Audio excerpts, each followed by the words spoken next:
Alright guys, so I wanted to do a review slash unboxing, but it's not really an unboxing. I already opened it up about a week ago. I've been playing it. I wanted to test it out to give an honest review, see how the controller feels, how it plays, and just check out this retro style Gamecube controller. I was really excited about it when I came across it and found out they were doing a Gamecube body style Joy-Con switch controller. This is the Doyoky, however you want to say that, Doyoky, whatever.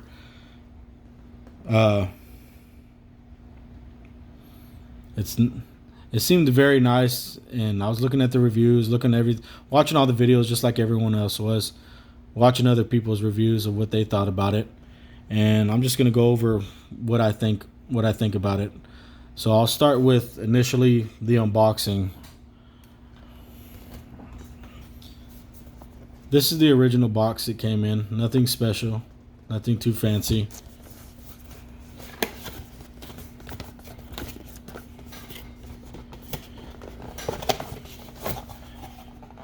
Right in there, all those little circles right there actually is where all these nubs came out of.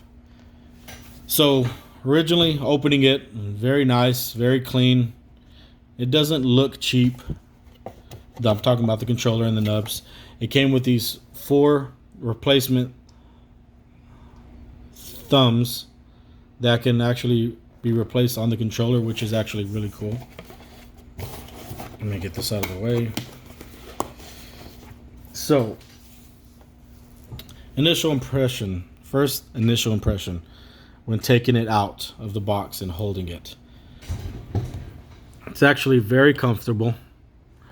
Feels solid, and the color is actually not that far off from the original. I mean, I don't even know if you can tell from camera, but it's almost spot on.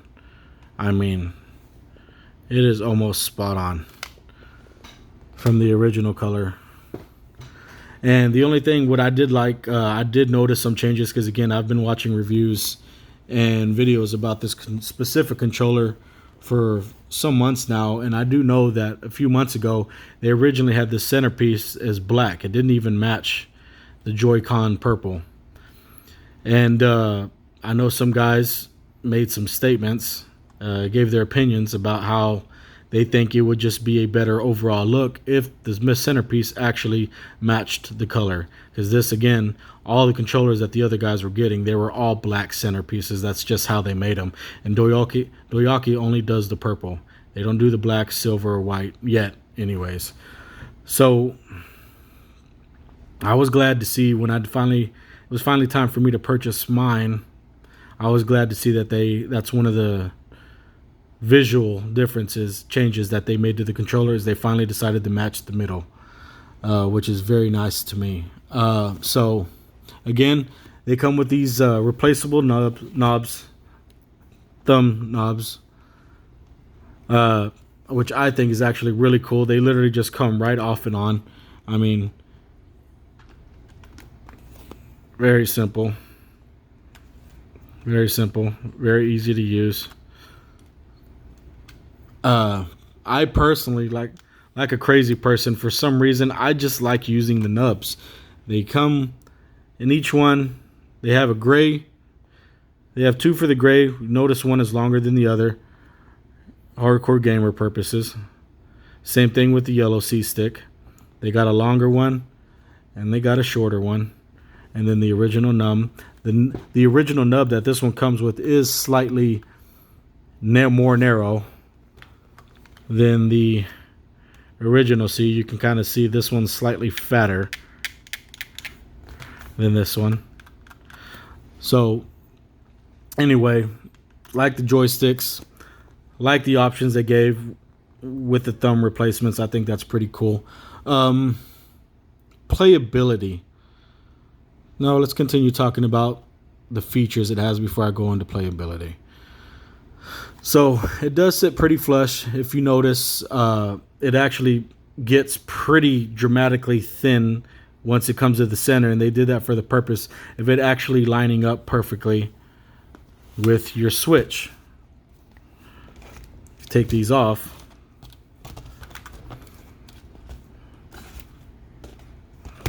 Let me just put one on for now.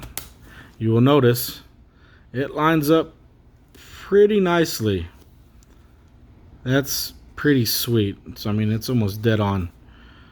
And they go on both sides, of course. It looks pretty gnarly with both controllers together. I'll show that in a minute. Anyways, the only thing I did notice is a little bit of play. You get a little, it's not a lot, but it's enough to notice it. You get a little bit of free play in it, which makes it just feel a little bit not as durable. But I mean, it's still nice. I just noticed that is that little bit of play, and I know that's a normal thing with Joy-Cons anyway, so honestly, I'm not making really a big deal about that.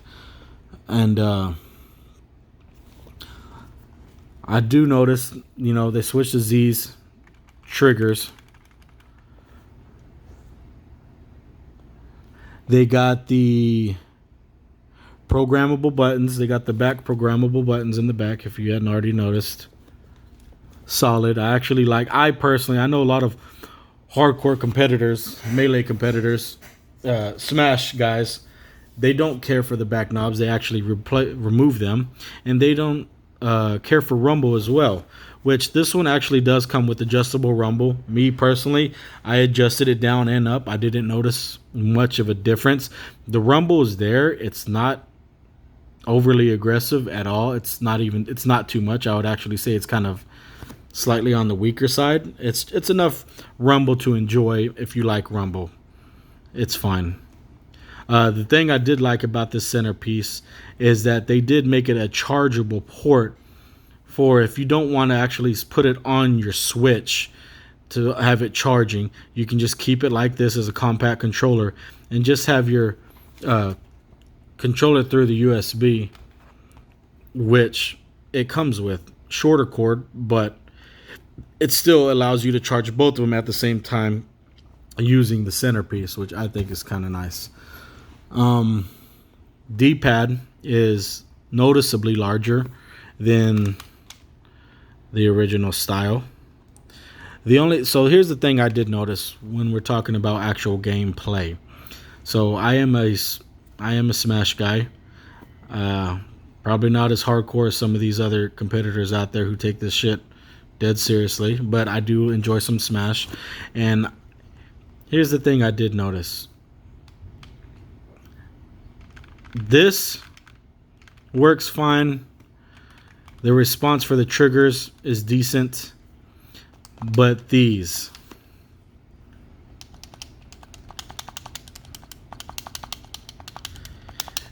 you can always, at first, if it'd been a while since you touched original and you go to this and start playing it, it feels okay.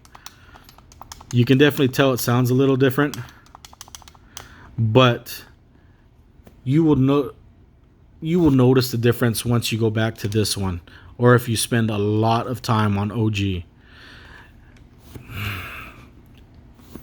For some reason, third parties, I feel, can't ever get this right, which, I mean, it sucks a little bit, but it's not crucial, I guess, for someone who's maybe not a competitive player, who likes to just play for fun, doesn't take this shit too seriously, and just likes the idea of having nostalgia for this controller. But if you're someone who competes in Smash specifically, and you're wanting some fluid feel and control with these buttons and response with these buttons, it doesn't feel like you have that.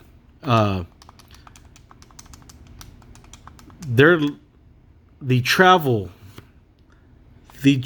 in which these buttons go is longer travel than OG. OG,